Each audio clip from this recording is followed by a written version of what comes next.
Opportunity to welcome you all in the house of the Lord another time. Very nice to have Ashley playing for us this morning, as Adrian, I think, is away in Leeds. And it's a privilege to have you, Ashley. And also to have Tony another time. It was nice to have you last week. And it's a privilege to have you again worshiping with us today. And for everyone who is here this morning, amidst the cold, unfortunately, there was some problem with the heater. And so we are without that. We just learned when we got here this morning. So again, we just want to apologize for that. I would like to invite your attention to the book of Hebrews. I want to speak to you from Hebrews chapter 12, and I'll be reading the first 3 verses. At Hebrews chapter 12, reading verses 1 through to 3. Wherefore, seeing you also are compassed about with so great a cloud of witness, let us lay aside every weight and the sin which doth so easily beset us, and let us run with patience the race that is set before us, looking unto Jesus, the author and finisher of our faith, who, for the joy that was set before him, endured the cross, despised the shame, and is set down at the right hand of the throne of God. For consider him that endures such contradictions of sinners against himself, lest ye be wearied and faint in your minds. May the Lord add his richest blessings to the reading of his holy word. The topic I'd like to share with you this morning is how to run the Christian race. How to run the Christian race. I think last year, the Olympics, we have had the Olympics. And of course, it's a very popular event, which is looked forward to by many countries throughout the world. But also in Rome, the Romans were quite, very much into race and very much into Olympics. In fact, the Olympics used to be happening in Rome. And one of the person who, as I was doing my research, said that this book was actually written by to Romans, so Christians who were living in the Roman province at the time. So they were quite familiar with the Olympics and were quite familiar with the race. And so the writer of the Hebrews seemed to use this analogy to show how the Christian race or the Christian walk is similar to a person running the race. Now, before a person actually starts to run, a person doesn't just go out there and just run a race. There has to be some preparation. We need to undergo some preparation before we start to run. Now, the popular Usain Bolt and Mo Farah and you name it, before they can actually go and start to run, they spend months and months in training before they get on the track. And one of the things that I've noticed when people come to run the race, or before an athlete runs the race, they have to remove some things from themselves. They have to remove the hindrances that they might face. So they will get rid of, if they have a tracksuit on, they will get rid of the tracksuit, they will remove their bags, they will get off their shoes, and they will also get themselves ready for the Christian race, for the race. And when I was doing my research, there was an African, his name I think was Abi Bikila. In the 1960s, he ran the marathon bare feet. And actually for him, having shoes on was a hindrance. And he believed in order for him to run the race, he has to get rid of the things that would hinder his life. And the same thing in the Christian life. If we are going to run the Christian race, there are some things that we need to get rid of. One person said the different baggages that we might have. We need to get rid of those things so we can run the Christian race. And when I look at this text, it says, let us lay aside every weight. So the first thing that we need to get rid of, we need to lay aside every weight.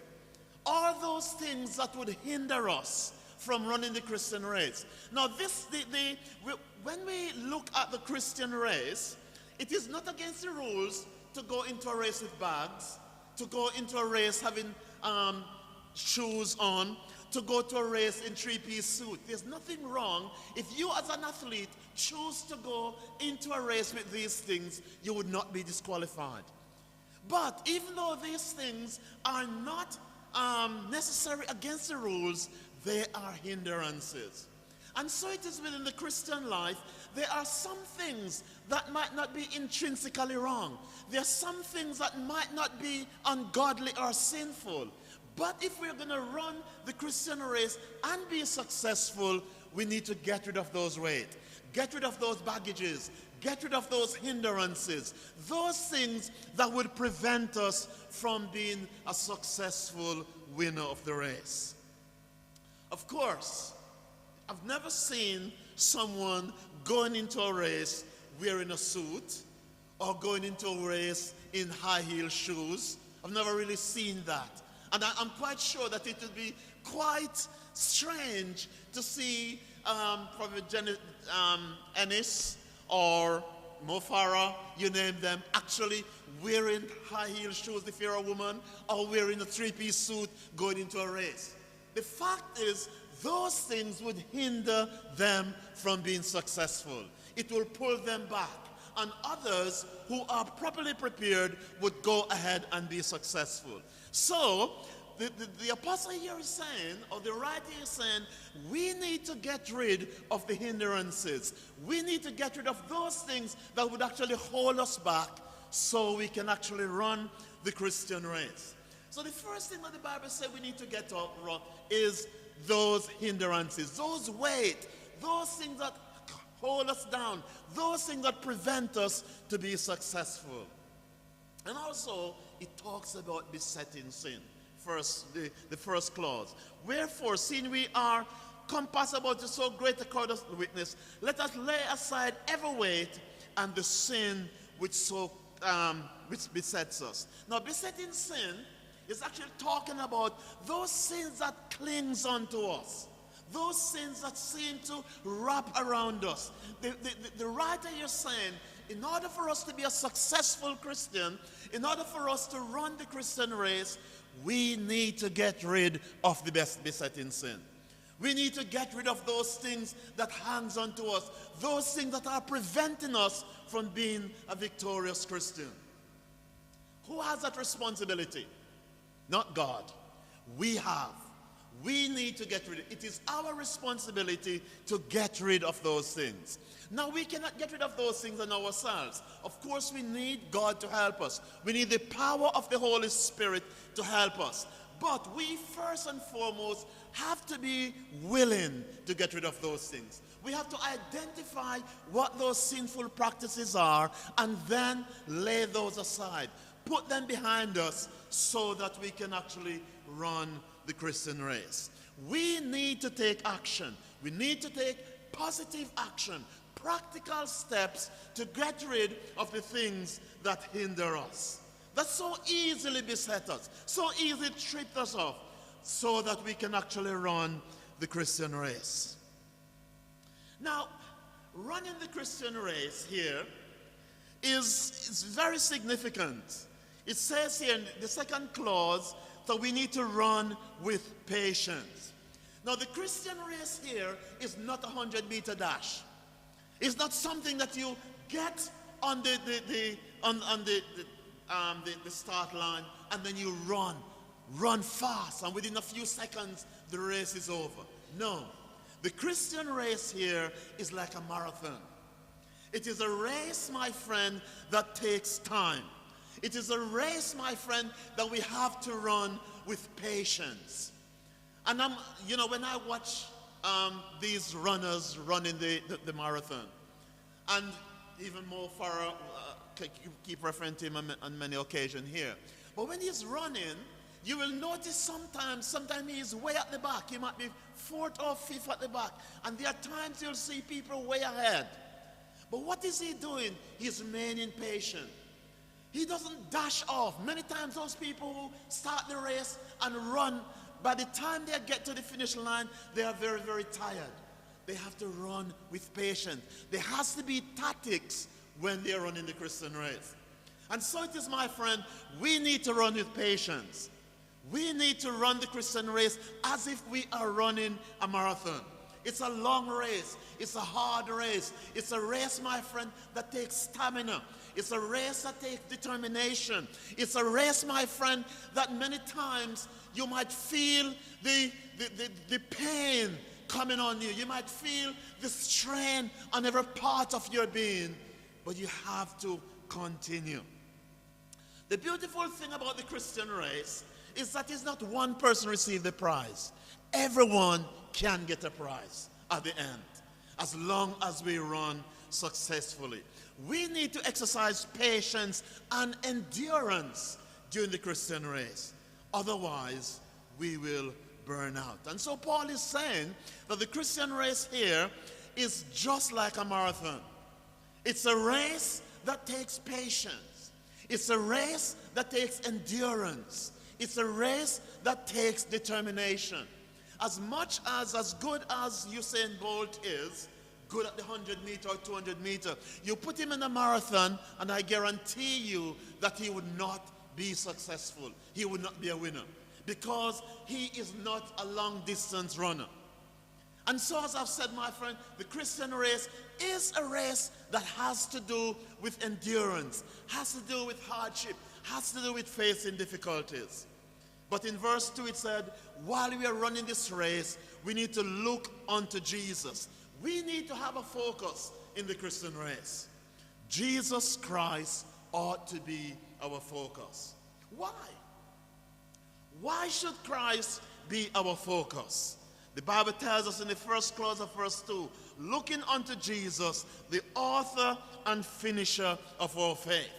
And what this is saying, my friend, is that Jesus is the one who begins our salvation. Our salvation comes through Jesus Christ. And as we are running this race, we need to focus primarily on Jesus, because he is the one who saves us. He is the one who transforms us. It is through his blood that we experience eternal salvation. So we need to keep a focus, my friend, and the focus ought to be primarily on Jesus. He is the author and he is the finisher. He is the one, my friend, who will bring our salvation to its completion. Jesus himself, as Jesus is saying that we need to have a focus, and he is to be our focus. Jesus himself, while he was running the race, had a focus. In second clause of verse 2, he said, look into Jesus, who is the author and finisher of our faith, who, for the joy that was set before him, endured the cross. So Jesus himself had a focus. He was focusing on the joy of salvation. He was focusing on our redemption, my friend. Jesus was focusing on the fact that one day he is going to defeat the devil. He will be liberating mankind. He will be bringing back mankind into a relationship with God. That was his focus. The joy of liberation, the joy of defeating the enemy. Jesus Christ focused upon that. So he's saying, as he kept the focus, we need to keep our focus on Jesus. Now, what was the effect of Jesus' focus? God gave Jesus power to endure the cross. He gave him power to endure the cross. Jesus, my friend, the Bible tells us that he suffered. He suffered great pain while he was on the cross. God gave Jesus resilience to face torture. We too have to face the cross. We too, my friend, have to face shame. As Jesus Christ, he faced shame. He faced torture while he was carrying the cross on his back. There is a benefit. The benefit that is derived is that one day we will sit down at Jesus' side. We'll sit down, my friend, with God the Almighty. We'll sit down. Jesus has been successful, my friend. He has walked this world. He has walked this life. He has suffered severe pain. He has suffered death on the cross. He was nailed on the cross. But he had a focus, and that was eternal life. Today, he's seated at the right hand of the throne of God. Today, my friend, Jesus Christ was lifted up by his Father. Today, Jesus Christ sat down having accomplished the purpose that God has placed him on earth to do. How can we draw our strength in persecution? How can we face persecution? We can face that thinking about the suffering of Jesus. We can face that, my friend, realizing that Jesus has endured the cross. We have faced that realizing that he faced hostility and he was victorious. We too, in our daily life, when we face hardship, when we face difficulties, when we face hostility, if we remain focused on Jesus Christ, we too can be victorious. We too, my friend, can stand with Jesus at the end of the day and to say, I have fought a good fight. I have finished my course. I have kept the faith.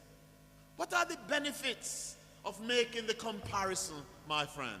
What are the benefits of comparing our life with the suffering of Jesus? And I'm quite sure that the suffering that Jesus experienced, we will never, ever, ever in our lifetime face anything as severe as that.